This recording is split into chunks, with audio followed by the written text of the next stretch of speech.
bagaimana memahami antara mendahulukan orang lain daripada kepentingan pribadi dengan sedekah pada keluarga dapat 2 pahala. Saya memahami keluarga diutamakan daripada orang lain. Iya betul. Yang dimaksud mendahulukan orang lain itu di dalam urusan dunia. Umpamanya kita punya makanan, air, tawarkan walaupun cuma 1 suap tawarkan, ya. Atau umpamanya ada tempat duduk yang nyaman gitu, tawarkan ke orang lain. Adapun dalam urusan agama tidak boleh ada itsar. Dalam urusan ibadah tidak boleh mendahulukan orang lain. Seperti umpamanya kita punya air 1 wadah untuk berwudu. Orang lain nggak punya, hanya kita. Nggak ada air lain, nggak boleh. Manggawe, saya mah biar tayamum, nggak boleh. Kita dulu berwudu. Karena wajib bagi kita berwudu, ya. Orang lain yang nggak punya, ya silakan mereka tayamum. Atau umpamanya sop terdepan ini sop yang paling baik, paling besar pahalanya. Ya. Balap pahala-hala. Jangan sampai mangga ke orang lain, saya mah belakang, nggak boleh. Itu dalam perkara agama. Berburu akhirat nggak ada itsar. Makanya kalau pas umpah kita masuk masjid, di depan masih ada tempat 01, cuma di depan kita ada aki-aki, lengkah nate laun, cepat aja susul, dahului gitu, bukan dahului kita masuk, biarkan aki-aki itu belakangan. Jadi itsar dalam perkara agama, ibadah, akhirat tidak boleh. Itsar itu dalam perkara dunia. Kita umpamanya ada tempat kursi yang nyaman gitu, duduk, ada aki-aki atau wanita hamil atau anak kecil datang nggak punya tempat, silakan, enggak duduk. Kita yang masih kuat berdiri, itu itsar bagus dalam perkara dunia, ya. Adapun dalam perkara akhirat tidak boleh ada itsar. Seperti umpamanya kita punya pakaian lengkap sholat, orang lain nggak punya, jadi auratnya terbuka, tidak bisa berjamaah. Kita nggak boleh sok aja antum duluan pakai sholat duluan, saya belakangan, nggak boleh. Kita duluan pakai sholat, setelah itu baru kita pinjamkan orang untuk sholat, ya. Jadi mendahulukan kepentingan orang lain hanya dalam perkara apa? Duniawi. Berbeda dengan infak, zakat, sedekah. Ada keluarga, ada orang selain keluarga. Dua-duanya orang lain, bukan diri kita, ya. Antara 2 orang ini mana yang harus didahulukan? Kerabat. Atau sekarang ada bukan kerabat, 2 orang sama-sama fakir miskin. Kita ada zakat tapi kan saurangan gitu. Mana yang harus kita pilih? Dahulukan yang lebih bertakwa kepada Allah. La ya'kulu ta'amakum illa taqiyun. Jangan sampai memakan makananmu kecuali orang bertakwa. 1 tukang ibadah, 1 tukang mabuk. Dua-duanya miskin. Kasih yang tukang ibadah. Dahulukan. Dua-duanya orang lain. Tapi dahulukan mana yang menurut kriteria syariat harus didahulukan. Nah sekarang ada orang lain, ada kerabat. Dua-duanya orang lain. Mana yang harus didahulukan? Kerabat. Karena ada 2 nilai yang terkandung. Ya sedekahnya, ya juga nilai silaturahmi. Jadi baik kerabat ataupun selain kerabat, dua-duanya orang lain bagi kita.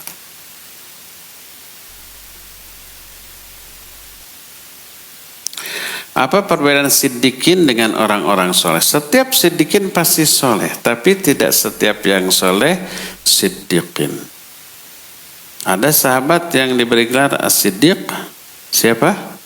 Manusia terbaik setelah Nabi SAW, yaitu Abu Bakar. Abu Bakar pasti soleh, maka digelari as-siddiq dengan puncak kesesat. Sangat amat membenarkan syariat dengan jiwa raganya. Pasti teraplikasi dalam bentuk kesolehan. Makanya siddiqin disebut level kedua setelah Nabi. Faulaika ma'alladzina an'amallahu alaihim minan nabiyina was-siddiqin wasyuhada'i was-salihin, ya.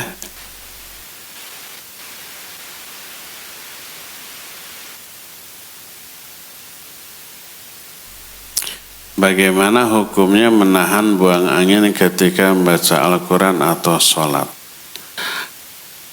Kalau tergantung. Kalau la sholata liman yuda'iful akhbathain.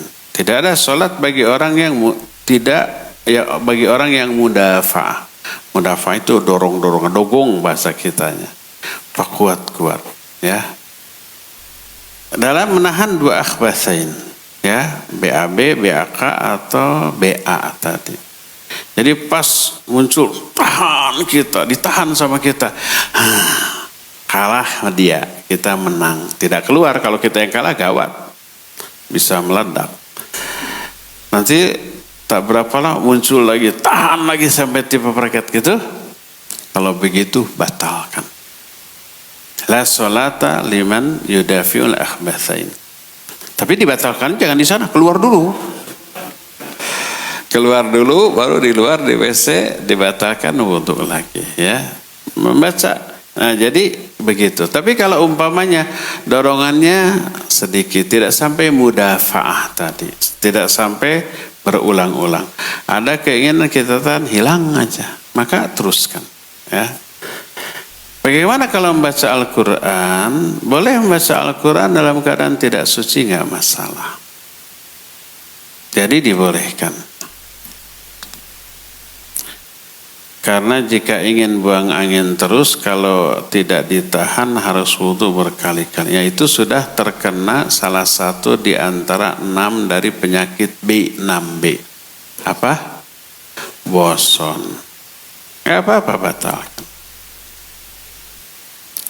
Kalau hanya baca Quran.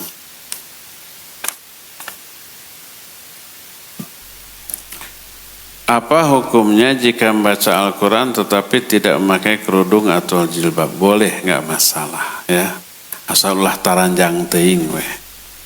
Tidak memakai kerudung dibolehkan, ya. Itu sudah ada ditanyakan kepada para masyaikh dan itu dibolehkan. Tetapi tidak ada larangan untuk itu.